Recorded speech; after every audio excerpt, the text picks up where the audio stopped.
নমস্কার গাইস, আমি বিশ্বজিৎ দে বলছি। বিশ্বজিৎ ক্রিকেট চ্যানেলটাকে অবশ্যই সাবস্ক্রাইব করবেন, লাইক করবেন। তো আজকে ইন্ডিয়া টেস্ট ম্যাচ জিতে গেছে, ঠিক আছে।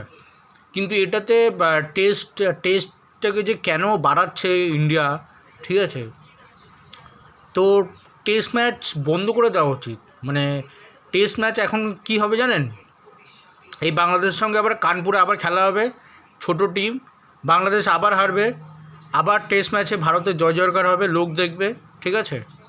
আবার নিউজিল্যান্ডকে নিয়ে আসছে, ঠিক আছে।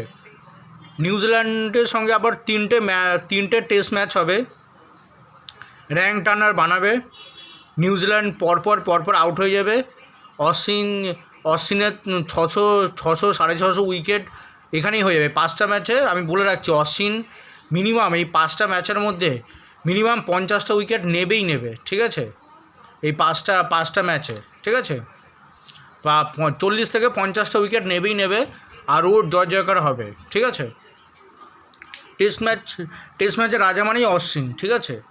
তো টেস্ট ম্যাচ পুরোপুরিভাবে ব্যান করে দেওয়া উচিত, কেননা ইন্ডিয়া জিতলে টেস্ট ম্যাচের প্রচুর ইন্টারেস্ট জাগে মানুষের মধ্যে, ঠিক আছে।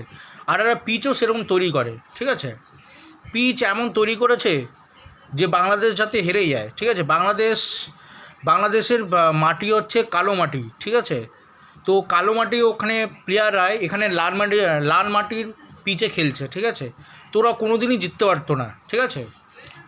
পিচ সম্পর্কে ওদের কোনো ধারণাই নেই, ঠিক আছে।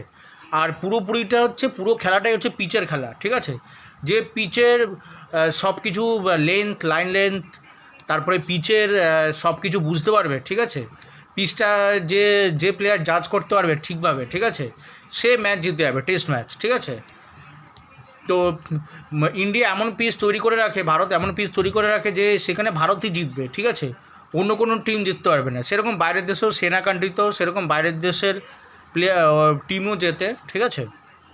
এটা অবাক হওয়ার কিছু নেই, কিন্তু মোস্টলি আমাদের দেখা উচিত যে টেস্ট ম্যাচটাকে বন্ধ করে দেওয়া উচিত। এটা প্লেয়ারদের প্র্যাকটিসের জন্য ঠিক আছে, ঠিক আছে।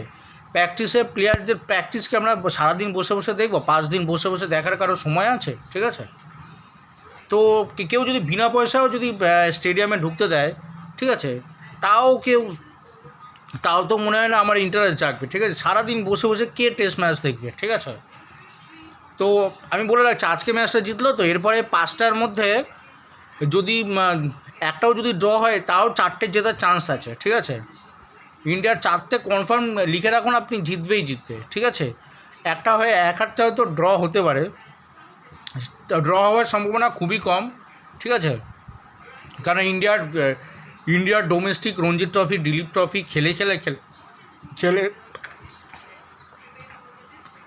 খেলে প্লেয়াররা অনেক উঁচু লেভেলে চলে গেছে, ঠিক আছে। তো ওদের হারানো খুব মুশকিল, ঠিক আছে। এই যে শুভমন গিল, তারপরে ঋষভ পান্ত, এই প্লেয়ারদের যে দেখতে পাচ্ছেন, এরা মিনিমাম 10, 12, 11 বছর থেকে খেলা শুরু করেছে, ঠিক আছে। তো এদের 10-12 বছরের ওপরে এদের ক্রিকেট খেলা হয়ে গেছে, ঠিক আছে। 10-12 বছরের ওপর ধরে এরা ক্রিকেট খেলেই যাচ্ছে, ঠিক আছে। তো এরা ছোটো থেকে 8-9 বছর থেকে এরা ক্রিকেট ম্যাচ খেলে যাচ্ছে। তো এদেরকে কোনোদিন কেউ হারাতে পারবে? তাও আবার ইন্ডিয়ান মাটিতে, ঠিক আছে। তো এটা সম্ভব না। তো টেস্ট ম্যাচ পুরোপুরি ব্যান করে দেওয়া দরকার, ঠিক আছে। কেন? অর্থের ধ্বংস হচ্ছে, ঠিক আছে। মানুষের সময়ও নষ্ট হচ্ছে, অর্থেরও ধ্বংস হচ্ছে, কোটি টাকায় প্লেয়ারগুলোকে দেওয়া হচ্ছে অকারণে, ঠিক আছে। তো এই টেস্ট ম্যাচ কোনো মানেই হয় না খেলার, ঠিক আছে। এই প্লেয়ারগুলো যে কয়েকশো কোটি টাকা এই প্লেয়ার যে দিচ্ছে, এর বদলে ইন্ডিয়ার ইনফ্রাস্ট্রাকচারের উন্নয়ন দরকার, ঠিক আছে। বিভিন্ন রকম পোর্ট বানাতে পারে, ঠিক আছে। এই যে প্লেয়ারদের উপর 100-600 কোটি টাকা, বিরাট কোহলি, ধোনির সম্পত্তির পরিমাণ আপনি শুনলে অবাক হয়ে যাবেন, ঠিক আছে। মানে আপনি শুনলে অবাক হয়ে যাবেন এদের সম্পত্তির পরিমাণ। এরা 2,000-3,000 কোটি টাকার উপরে এদের কাছে সম্পত্তি হয়ে গেছে, ঠিক আছে। তাও এরা ক্রিকেট চালু রেখে গেছে, ঠিক আছে। তো এরা তো ট্যাক্স দিচ্ছে ঠিকই, কিন্তু তার থেকে এরা কীভাবে ইনকাম করে জানেন? এদের ইনস্টাগ্রামে একটা রিল বানালে কোটি ফলোয়ার চলে আসে। তারপরে ফেসবুকে এদের আছে, ঠিক আছে। তারপরে ইউটিউব আছে এদের, ঠিক আছে। এছাড়া বিভিন্ন জায়গায় অ্যাডভার্টাইজমেন্ট, যেখান থেকে এরা সবচেয়ে বেশি ইনকাম করে, অ্যাডভার্টাইজ করে, এক একটা অ্যাড করে, ঠিক আছে। বিভিন্ন রকমের স্পন্সার আছে, ঠিক আছে। তারপরে এরা ম্যাচ পিস আছে, ঠিক আছে। তারপরে এরা এক একটা জার্সি লঞ্চ করে, বা কীভাবে মানে এরা বিভিন্ন রকম প্রোডাক্টের অ্যাড দেয়, ঠিক আছে। অ্যাডেই এদের মেইনলি ইনকাম। তারপরে এরা বিভিন্ন রকম ব্র্যান্ডের সঙ্গে যুক্ত, ব্র্যান্ড অ্যাম্বাসাডার হয়, ঠিক আছে। তো এইভাবে এক একটা এস্টাবলিশ প্লেয়ার মিনিমাম এদের সম্পত্তি পরিমাণ 2 থেকে 3 হাজার কোটি টাকার উপরে, ঠিক আছে।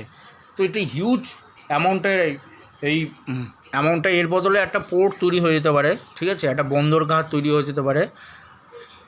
তো গভর্নমেন্টকে এই বিষয়ে একটা নিতে হবে, ঠিক আছে। বেকার বিসিসিআইয়েরও সেরকম, বিসিসিআই কেন যে প্রমোট করছে টেস্ট ম্যাচগুলোকে, বিসিসিআই নিজে থেকেই টেস্ট ম্যাচ এগুলো বন্ধ করে দেওয়া দরকার, ঠিক আছে। আর বেশি T10 আর T20, ঠিক আছে, এই দুটো ফরম্যাটকে বেশি পরিমাণে উপরে তোলা দরকার, ঠিক আছে। এই মানে এখনকার যুগে মানে কারা যে দেখে টেস্ট ম্যাচ আমি তো বুঝতে পারি না, ঠিক আছে। ওই স্টেডিয়ামগুলো যে ভরে গেছে না, ওগুলো ওদেরকে ফ্রিতে ঢুকিয়েছে, নাহলে অ্যামাউন্ট খুবই কম রেখেছে, ঠিক আছে। আর কিছু খুবই ফ্রিতে ঢুকিয়েছে, ঠিক আছে। তো বিসিসিআইয়ের কাছে রিকোয়েস্ট, T20 আর T10টাই এদের প্রমোট করা দরকার, ঠিক আছে। এছাড়া টেস্ট ম্যাচ সাদা জামার মানে খুব একটা দেখতে আকর্ষণীয় লাগে না, ঠিক আছে। তাও আবার রেড বল, সেই আমাদের জন্ম যখন হয়েছিল 1993 আমাদের জন্ম হয়েছিল। এছাড়া আমরা যখন খেলাটা 2003-04 থেকে আমরা যখন বুঝতে শুরু করছি খেলাটাকে, ঠিক আছে, তখন থেকে আমরা দেখে যাচ্ছি, ঠিক আছে। টেস্ট ম্যাচগুলো এত আমার বোরিং লাগতো, সারাদিন বসে বসে ঠোকা আমার একদম বিরক্ত লাগতো, ঠিক আছে। তো বিশ্বজিৎ ক্রিকেট চ্যানেলটাকে অবশ্যই সাবস্ক্রাইব করবেন ও লাইক করবেন। তো এটাই আজকে বলার উদ্দেশ্য ছিল। তো এরপরে দেখবেন আপনারা এই দুটো টেস্ট ম্যাচ জিতে যাবে, কিন্তু আজকে একটা জিতলো, ঠিক আছে। এরপরে 4-5 দিন পরে আবার খেলা আছে বাংলাদেশের সঙ্গে কানপুরে, আবার ইন্ডিয়া জিতবে, ঠিক আছে।